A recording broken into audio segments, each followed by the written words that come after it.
Kereta kuda itu bergemuruh di sepanjang jalan yang berliku-liku, dibarisi di kedua-dua belah oleh deretan pokok yang kemas. Pokok-pokok di mana-mana. Pokok cemara yang rimbun, pakis, dan berduri hitam. Saya juga berasa sedikit mual dengan semua keindahan botani ini, diselubungi jerebu kehijauan. Saya tertanya-tanya adakah penduduk Tanah Besar merasakan sesuatu yang serupa ketika mereka pertama kali tiba di Kepulauan Salt. Cahayanya juga berbeza di sini. Di pulau-pulau kami, matahari bersinar terang, memantulkan ombak yang tidak terkira banyaknya dalam 1000 pantulan yang mempesonakan. Seluruh dunia di sini seolah-olah dilukis dengan warna-warna halus, ungu dan ungu. Bunga forget-me-not dan zamrud. Udara berkilauan lembut, seperti mimpi, seperti senja abadi. Apa yang dikatakan oleh Mercy? Saya mengambil suratnya dari buku lakaran kecil yang saya simpan sejak kami mendarat di Tanah Besar. Saya membaca semula surat kakak saya dengan kerap semasa perjalanan sehingga ia hampir lusuh. Indah dalam mimpinya.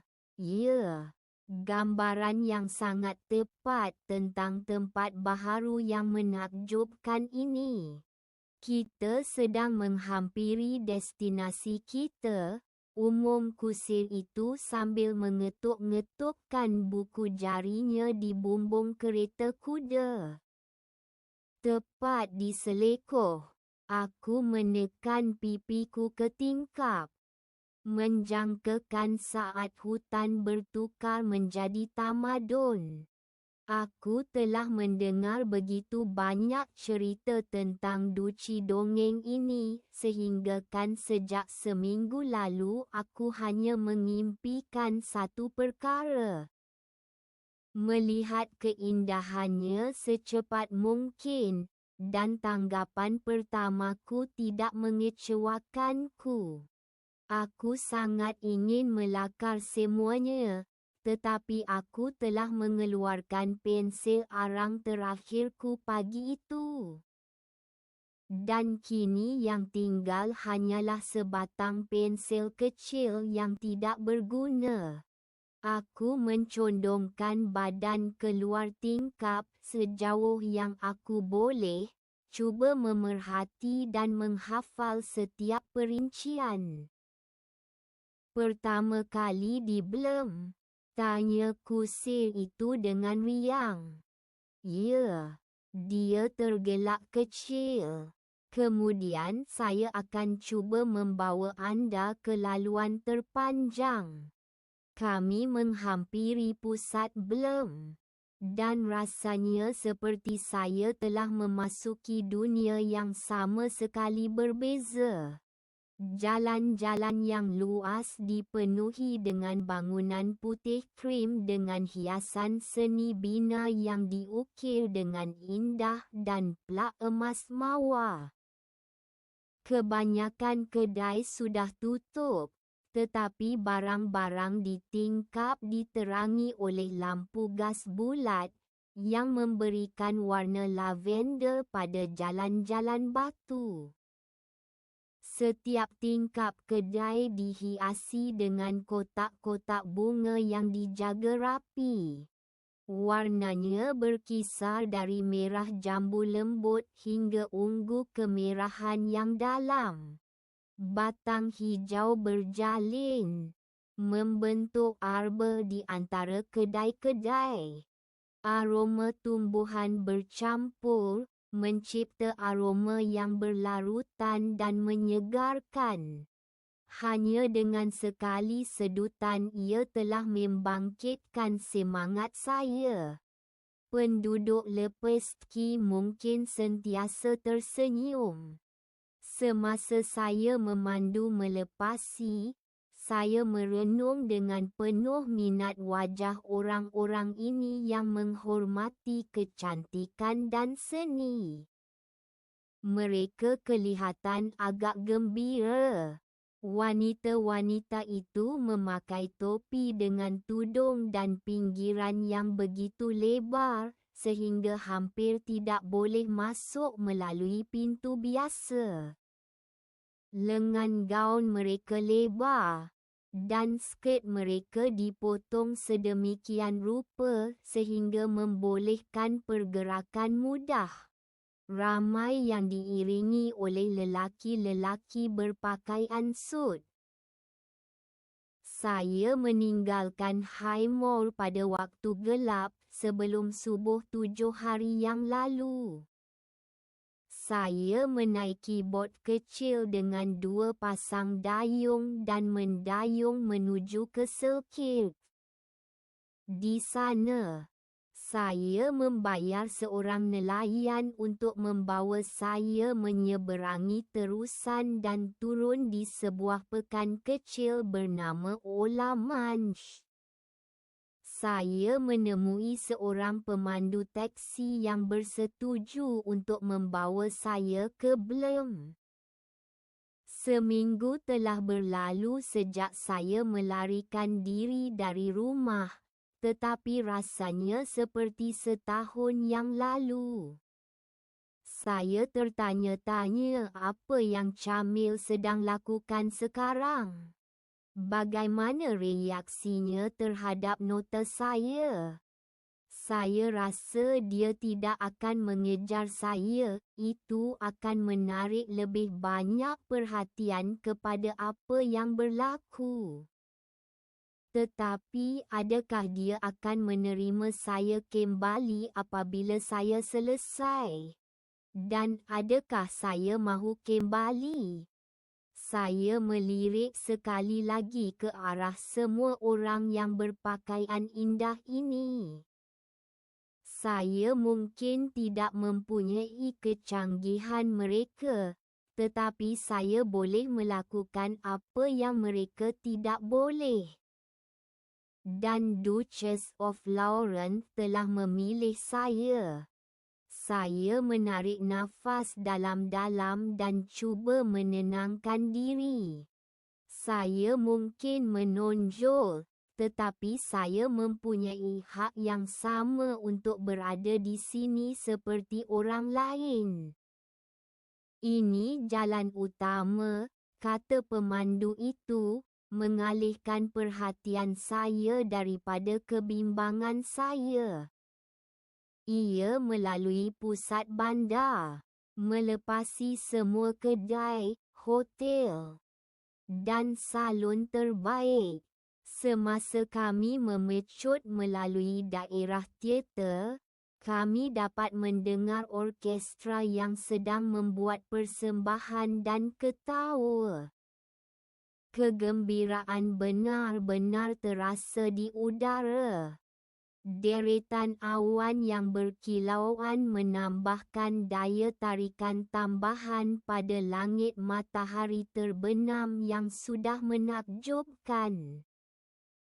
Jalan raya, di bawah gerbang Azalea yang tinggi, menuju keluar dari bandar, melalui ladang lavender.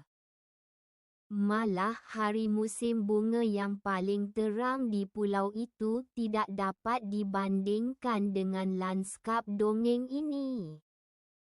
Kita sudah sampai, umum pemandu itu memperlahankan kuda-kuda ketika kami menghampiri pagar tinggi yang mengelilingi estet itu. Gulungan logam yang rumit berkilauan dalam cahaya yang semakin pudar. Setiap tiang berjalin dengan batang yang ditutupi dengan bunga perak dan emas mawar yang berkilauan. Ia seolah-olah digantung oleh gelung kecil pada batang logam, bergetar perlahan ditiup angin. Bunyi itu menyerupai dentingan loceng, bercampur dengan muzik lembut yang bergema di sekitar estet. Pemandu itu melompat keluar dari tempat duduknya. Dan kereta kuda itu bergegar akibat kehilangan keseimbangan secara tiba-tiba. Saya menunggu sementara dia bercakap dengan pengawal di pintu pagar melalui jeriji. Akhirnya, pintu pagar terbuka. Dan seorang pengawal menunjukkan kepada kami jalan ke jalan bercabang. Kami membelok ke kanan dan memandu di sepanjang deretan tanglung yang panjang. Serupa dengan yang pernah saya lihat di daerah bandar yang sibuk. Di sini, cahaya ungu mereka kelihatan lebih lembut, hanya menerangi jalan di hadapan, tanpa tumpah keluar. Kami membelok di selekoh. Dan estet itu mula kelihatan sempurna sepenuhnya. Hanya 2 tingkat, rumah mewah itu menempati seluruh padang rumput, ditumbuhi rumput yang lebat. Di sebelah kanan dan kiri terbentang bangunan kediaman sekunder dengan dinding bata putih. Jalan masuk yang luas menuju ke pintu masuk utama. Di hadapan, di bawah salah satu lampu jalan, seorang lelaki sedang menunggu kami. Seperti yang saya bayangkan, seorang pemuda di kerusi roda rotan yang tinggi. Nampaknya ia adalah Alexandre Lawrence sendiri. Kami berhenti. Pemandu membuka pintu untuk saya dan menghulurkan tangannya. Saya dengan senang hati menerima bantuannya ketika saya keluar. Kaki saya kebas selepas pemanduan yang panjang merentasi batu dan lubang. "Cik Fauman?" tanya pemuda itu, sambil memandu semakin dekat. Dia mempunyai kulit gelap, perang keemasan yang hangat, dan wajah yang panjang dan bersudut.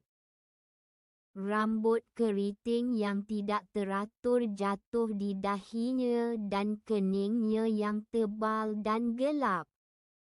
Matanya yang cerah, warna laut musim panas, bersinar dengan minat yang meriah.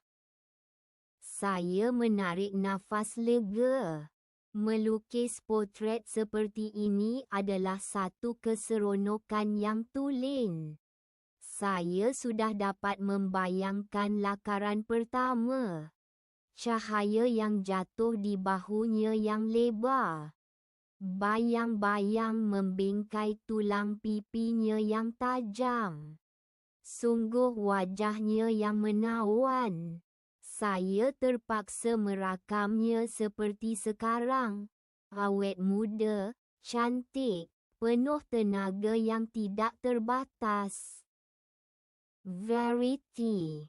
Saya menghampirinya dan menghulurkan tangan saya.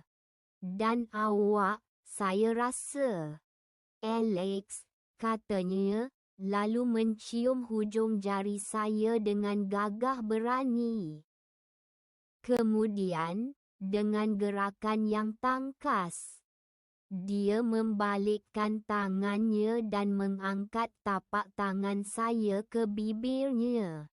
Saya pernah mendengar bahawa adat resam orang Petal sangat berbeza daripada sapaan praktikal di pulau-pulau masin.